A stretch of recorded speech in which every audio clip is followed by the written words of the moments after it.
ones. So I get to work today. We're talking about. Yeah, let's hear the story. So I get to work today. I'm feeling fine. It's a Monday. I'm tired, but whatever. About 30 minutes into work, I start coughing. Like really bad. And I'm like, this isn't good.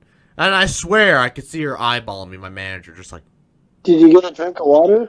Yeah, but that wasn't helping. I was hacking up mucus and stuff. Oh. And it was loud, and I was doing a lot. And about 10:20 rolls around. It's about 10 o'clock rolls around. My manager goes in and talks with the full-timer. They talk in there for 15 minutes. She comes out. She walks up to me. She looks at me. She's like 6 feet away still.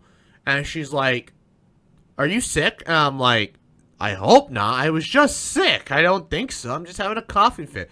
Well, she's like, "Well, I want you to go home because I don't, if you're sick, I don't want you getting me sick," because she couldn't get sick. And she's like, "I don't want you getting everyone else sick." And I'm like, I just had COVID. There's no way I have something else.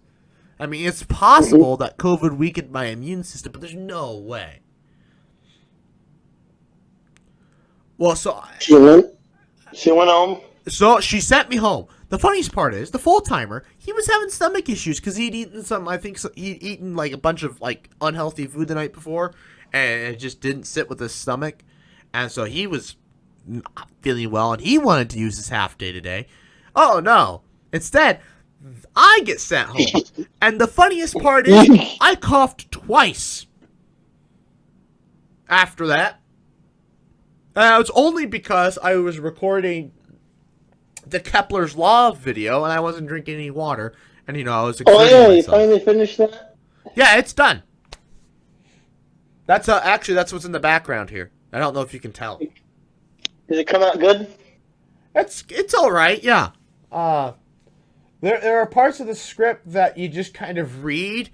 You just kind of say the words. You don't really think about what you're saying because it's kind of complicated and kind of because it's not something I would have written. And so, I'm just mindlessly reading the script. Or there were some parts where it's like, I know the wording is very specific, but it's very hard to say. And you write them like essays, so like some of the sentences just keep going on and on. They're like 3 lines long, and there's no commas, and you're just like, at the very end, just like.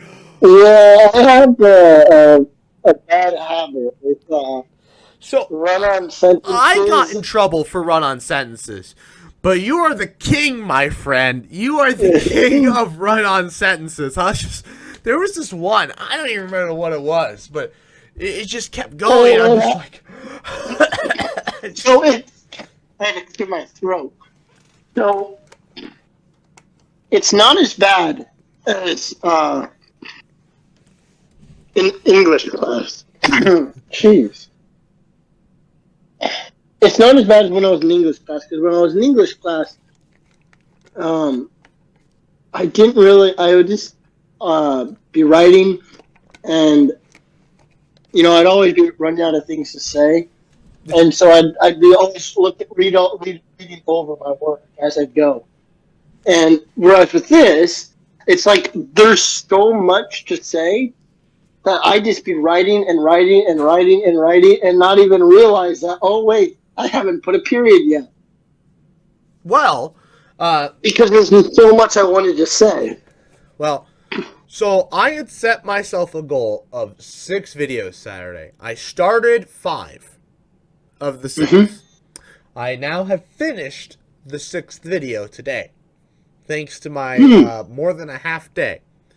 So I have accomplished my entire goal for Saturday, and I am 1 or 2 clips away. 2 clips away from finishing the thermite video.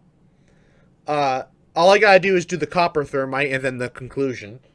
So how much math did you end up showing at the end? So it took me like an hour because I was looking at it, and the problems are kind of done incompletely, and it's all like I had to like backtrack and figure out how you got some of the numbers. And I'm like, is this? Oh, because what was happening was what? I was like, is this big G? Is this the mass of the Earth? Is that what these things are? And so I had to go back and redo it. I wanted to have everything on one page. I don't know why. I was like, oh, I can get this on one page. Let me try. And that's what it ended up happening. And so I basically cut out a lot of work. And I was like, well, I'll just write one number to represent all the numbers, and then I'll write the formula. And so I didn't even bother showing what it looked like with all the numbers subbed in. I just said, here's the equation, here are the numbers to plug in, here's the final answer. Yeah, and so I had to kind of like reconstruct everything. And did you figure it out okay? Or? I did figure it out. I was kind of frustrated. I'm like, Phil, what did you do? I can't figure this out. But I told you to contact me if you needed help. Well, you were at work. What time was it? Oh, this is like 1 in the afternoon. What am I supposed to do? What? This is like 2 in the afternoon. What am I supposed to do? Oh, yeah, I guess I was at work at 2. So I was like, well, I just gotta brute force this and figure it out. So I'm like grabbing numbers over here and plugging them in and solving it. And there was just like the radius, you just had these 2 numbers. I'm like, what the hell are these 2 numbers? Everything's in scientific notation. And calculators don't obviously. like... Well, I know, but like calculators don't like scientific notation when you plug it in. Yeah, they do. They use the E. Okay, I guess... I don't know. Well, anyways, the Casio... I don't know.